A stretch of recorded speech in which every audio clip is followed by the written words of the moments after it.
Alexander and the Terrible, Horrible, No Good, Very Bad Day by Judith Viorst, illustrated by Cruz. I went to sleep with gum in my mouth, and now there's gum in my hair, and when I got out of bed this morning, I tripped on the skateboard, and by mistake I dropped my sweater in the sink while the water was running, and I could tell it was going to be a terrible, horrible, no good, very bad day.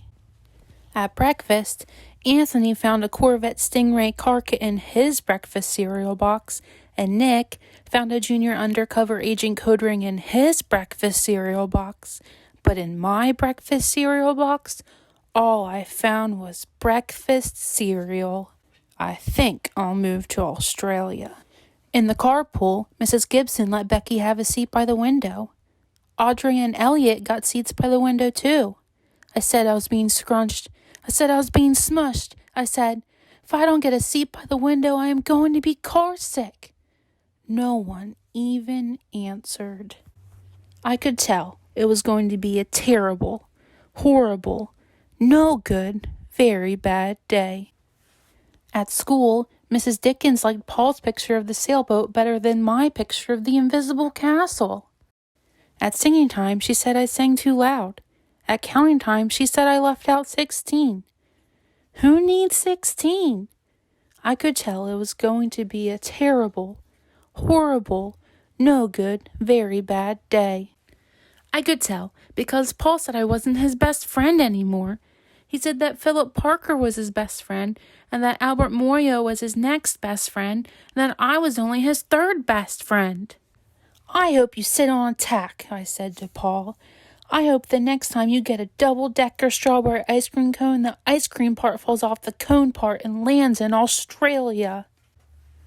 There were 2 cupcakes in Philip Parker's lunch bag, and Albert got a Hershey bar with almonds, and Paul's mother gave him a piece of jelly roll that had little coconut sprinkles on the top. Guess whose mother forgot to put in dessert? It was a terrible, horrible, no good, very bad day. That's what it was, because after school my mom took us all to the dentist and Dr. Fields found a cavity just in me. Come back next week and I'll fix it, said Dr. Fields. Next week, I said, I'm going to Australia. On the way downstairs, the elevator door closed on my foot, and while we were waiting for my mom to go get the car, Anthony made me fall where it was muddy, and then when I started crying because of the mud, Nick said I was a crybaby. And while I was punching Nick for saying crybaby, my mom came back with the car and scolded me for being muddy and for fighting. I am having a terrible, horrible, no good, very bad day. I told everybody. No one even answered. So then we went to the shoe store to buy some sneakers. Anthony chose white ones with blue stripes, Nick chose red ones with white stripes, and I chose blue ones with red stripes. But then the shoe man said, we're all sold out. They made me buy plain old white ones, but they can't make me wear them.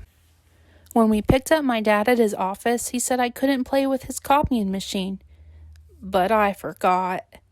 He also said to watch out for the books on his desk, and I was careful as could be, except for my elbow.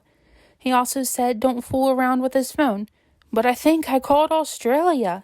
My dad said, please don't pick him up anymore.